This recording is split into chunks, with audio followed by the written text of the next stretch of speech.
वंदे पुरुषोत्तम श्री ठाकुर चरण कोटि कोटि प्रणाम। जगत जन लक्ष्मण चरण कोटि कोटि प्रणाम। इष्ट परिवार चरण कोटि कोटि प्रणाम। समस्त गुरु भाई भौणी को जय गुरु। आज इष्ट प्रसंग जीव शरीर मन को किपरि बुझा।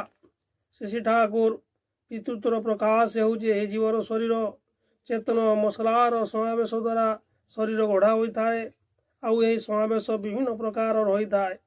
तापर मन बाहर वस्तुर संघात निजर सत्ता बा प्राण शक्ति को आंदोलित करे।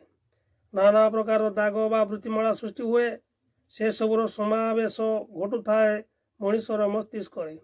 पुणी सेगुड़िक स्रोत भली बही गला बेले मस्तिष्क नाना रूपर नाना रकमर भंगीर आवेग बा भाव सृष्टि करे। मनीषर विशेषत्व कौन?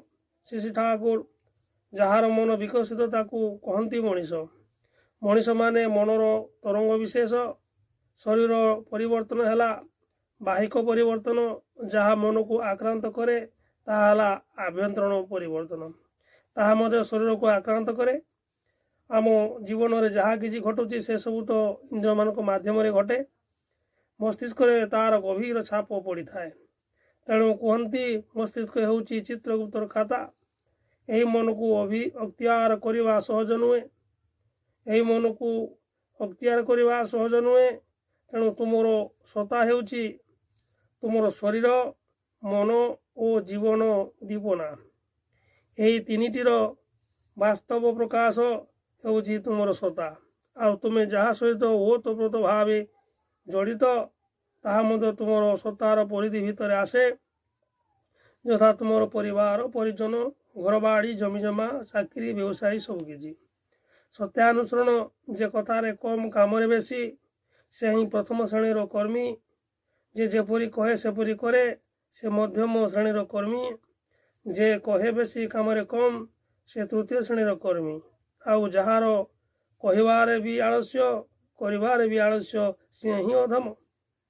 मन एवं मनुष्याणाम कारणम बंध मुखयो बंधाय विषया सक्तम मुक्तम निर्विषयम स्कृतम। मन ही मनुष्यर बंधन एवं मुक्तिर कारण।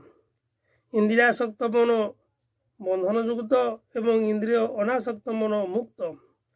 अमृत बिंदु उपनिषद। जुगाचार्य श्री बड़दा कहले मनीष तीन रकमर।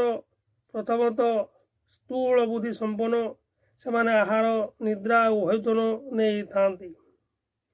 सेमान को जेते उपदेश दियो बा जहा कर काहिरे किछि हुए ना। द्वितीयतः प्रवृत्ति परायण मनीष से प्रवृत्ति जेपरी कराए सेपरी करती।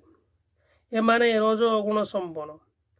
आउ एक दल अछंती से माने आहार निद्रा मैथुन द्वारा प्रभावित नुहंती। जड़े भल आर्टिस्ट बा शिल्पी जड़े भल गायक एमाने खियापियार समय पाती ना। यही धरणर लोक सहजरे साधन भजन रे अग्रसर होइथांती। एमाने ए क्लास लोक। एमानकर स्वभाव सात्विक। तेबे सद्गुरु को कृपारे यही तीन श्रेणीर लोकंकर परिवर्तन सहजरे घटी पारे।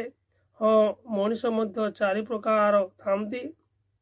आर्त अर्थात ज्ञानी और जिज्ञासु। जो माने जिज्ञासु सेमान को देखिबा मात्रे ठाकुर संदीप्त होई उठुथिले।